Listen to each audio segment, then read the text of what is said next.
আচ্ছা, আপনারাও কি আমার মতো পাঙ্গাস মাছ পছন্দ করেন? আমার তো পাঙ্গাস মাছ অনেক পছন্দ। আর আপনারা তো সবাই জানেন আমি পাঙ্গাস মাছের একটা লাভার। আমার পাঙ্গাস মাছ হলে আর অন্য কিছু লাগে না। সেই মাছ দিয়ে আজকে আমি একটা মজাদার রান্না করব। পুঁই শাক দিয়ে পাঙ্গাস মাছের মাথা দিয়ে রান্না করব। একটু হালকা হালকা ঝোল রাখবো। এই তরকারিটা আমার অনেক পছন্দ। হ্যালো গাইস, কী অবস্থা? আশা করি সবাই ভালো আছেন, আমিও ভালো আছি। আজকের একটা নতুন ভিডিও নিয়ে চলে আসছে। আমার সব থেকে প্রিয় মাছের রেসিপি নিয়ে চলে আসছে আপনাদের মাঝে। পুঁই শাক দিয়ে পাঙ্গাস মাছের মাথা দিয়ে বসাবো। দেন এখন আমি চুলাটা জ্বালিয়ে কড়াইটা বসিয়ে নিয়েছি, নিয়ে মাথাটা পাঙ্গাস মাছের মাথাটা দিয়ে দিলাম। দিয়ে পরিমাণ মতো পানি দিয়ে দিছি, পরিমাণ মতো আদা বাটা রসুন বাটা দিয়েছি, পরিমাণ মতো পেঁয়াজ দিছি, পরিমাণ মতো কাঁচামরিচ দিয়ে দিলাম, হলুদ লবণ সব কিছু পরিমাণ মতো দিয়ে দিলাম। দিয়ে একটু ভালো করে একটু লাড়াচাড়া করে এখন ঢাকনা দিয়ে দেবো কিছুক্ষণ, যাতে ভালো করে মাছটা কষিয়ে যায়। তো দেখেন এখন মাথাটা কষিয়ে গেছে। এখন আমি কষানোর সাথে একটু আলুগুলো দিয়ে দিচ্ছি, শাকের সাথে দিই না, যাতে একটু আলাদা করে সিদ্ধ হয়, যেহেতু শাক তাড়াতাড়ি সিদ্ধ হয়ে যায়, সেজন্য একটু আলুগুলো আগে দিয়ে দিচ্ছি।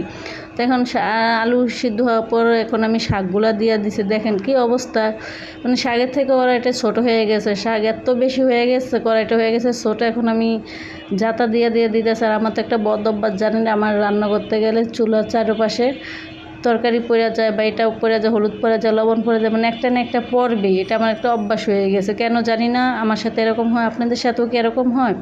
তো দেখেন সমস্যা নাই, শাক যতই বেশি হোক, যখন সিদ্ধ হয়ে যাবে তখন অল্প একটু হয়ে যায়, সেজন্য আর কড়াই চেঞ্জ করি নাই, কড়াইতে রান্না করছি। এখন তো এই যে দেখেন কতটা কমে গেছে, এখন তারপরে আরও কমে যাবে। তো দেখেন আমার শাকগুলো এখন কষানো হয়ে যাচ্ছে। আমি একটু হালকা করে কষিয়ে নিতেছি শাকগুলো। আমি তো পানি দেবো না, ওই শাকের পানি দিয়েই আজকের রান্নাটা করব। আলাদা পানি দিলে মজা লাগে না শাকে, যেহেতু একটু ঝোল রাখবো, সেজন্য আলাদা কোনো পানি দিই না, শাকের পানি দিয়ে এটা আমি আজকে রান্না করে নেব। তো এখন দেখেন আমি ভালো করে মাথাটা ভেঙে নিতেছি, যেহেতু ওটা ভাঙিয়ে শাকের শাক দিয়ে রান্না করবো, সেজন্য একটু ভালো করে ভেঙে নিতেছি। আর মাছের মাথাটা দেখতেছে, আর আমার খুব লোভ লাগতেছে, যেটা আমি কখন খাবো কখন রান্না হবে। তো দেখেন এখন আমার ফাইনালি শাক রান্নাটা হয়ে গেছে, এই জন্য আমি নামিয়ে নিয়ে এখন তেলানি দিয়ে দিব। আপনারা জানি না কি বলেন, আমি তেলানি বলি বা ফোড়ন বলি, একটা বলি।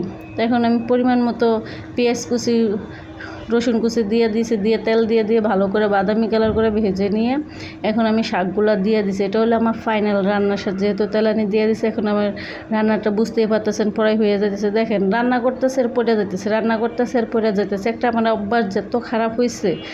আমার মতো কি আপনাদের সাথে এরকম হয় জানি না, কার সাথে কীরকম হয়, কিন্তু আমার সাথে এই সমস্যাটা হয়।